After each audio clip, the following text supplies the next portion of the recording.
continue to catch up with various people at this year's edition of AI Expo Africa. And we're going to have a conversation now with Ahmed Lulat. Ahmed, by the way, is from an IT solutions provider company. The name, in fact, of the company here, I've got it, is TEC IT.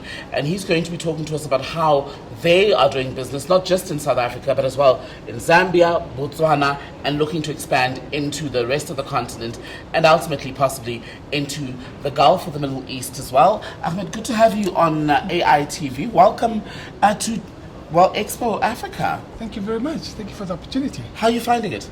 It's excellent. I think there's a lot of smaller companies and innovative solutions that's out there.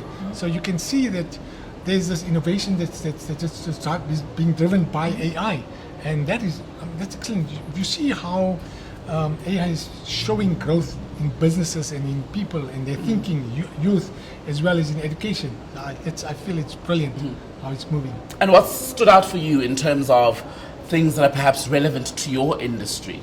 So basically, when we look at in terms of how we operate in between the distributor and the partner, and what we do is we make sure that these investments that they make to the organizations, so we unlock those investments, making sure that these companies get value out of it.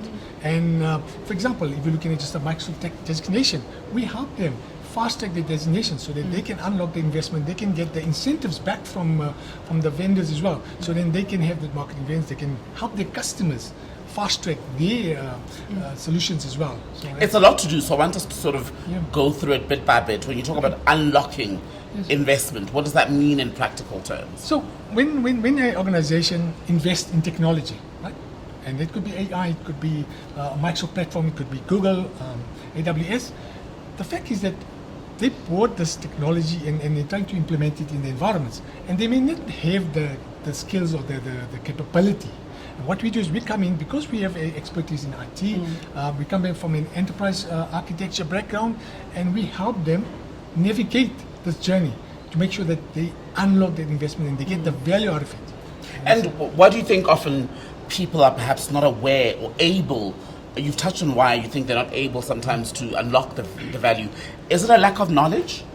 You see, it's also a lack of knowledge, lack of skills and awareness. So some of these organizations have very complex situations and need to work through it. And when it becomes very complex, they have difficulty in trying to identifying which is the best path. And that's how we simplify. We simplify that path, so you take you through your definition, whether it's scaling, whether it's net customer ads, how to use your investments. So we simplify that and we take them through the journey.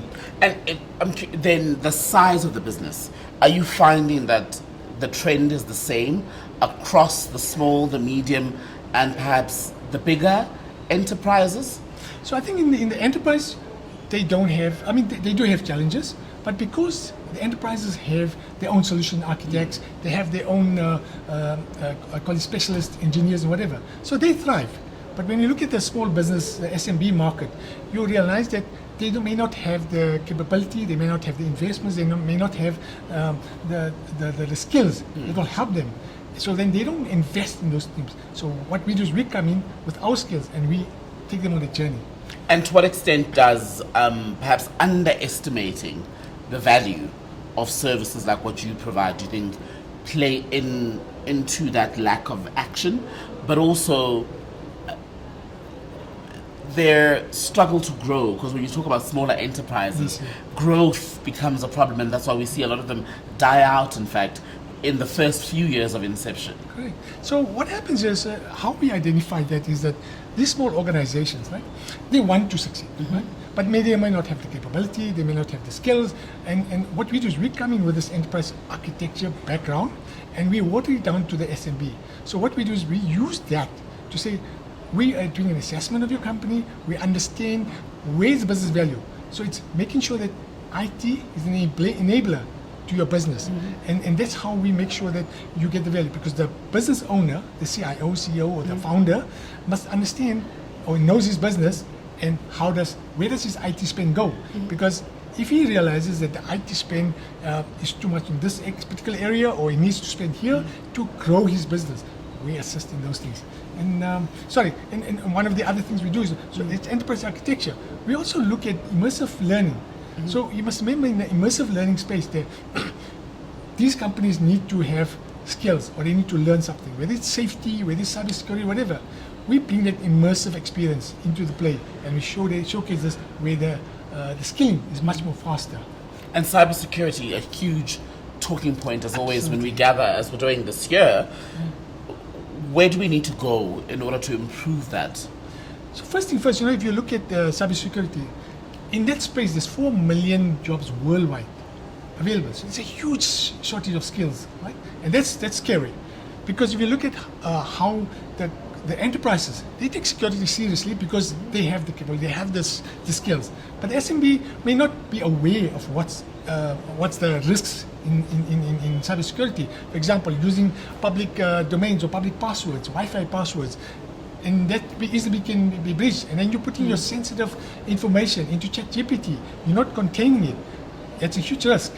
And Ahmed, are you then actively working then to help build the sort of skill set that we're lacking, right? Because universities, schools can only do so much. Exactly.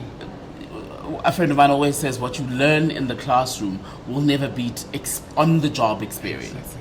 So we also have got a program for learnerships, internships. So we've got 3 or 4 learners. We train them from the bottom up. In fact, I think that if I had this kind of mentorship when I started in IT 40 years ago, I would be brilliant. But what we see... Would you be a billionaire? Oh, yes, unless absolutely. you're there already. almost there. So for me, is the fact that we are enabling the youth and we bring them up and getting them from the ground up. And they're learning very fast, and they're amazing because the concept of attention, retention, that's just amazing. So we want to grow them and build them and let them be successful with us. Because it's all about value at the end of the day. Looking to the future then, what excites you when you come to a place like AI Expo Africa and you see the different presentations, you see the models that people have laid out, etc.? For me, the amazing is that innovation. The innovation, when you innovate in terms of whether it's technology, whether it's solutions, whether it's a program, whatever it is, that solution brings value. When it brings value, you now have this great feeling that, I've helped bring this company grow. Because the idea is to grow the companies, to grow the customer environment as well, is to make sure that everybody gets value. The fact that AI is expanding and is so rapidly growing, we need to understand that everybody needs to take advantage of AI. So we leave nobody behind. Ahmed Lulat. On that note, thank you so much for speaking to us. Thank you so I much. hope you enjoy the rest of your time here at AI Expo Africa. Another conversation brought to you by AI TV. Thank you. Excellent.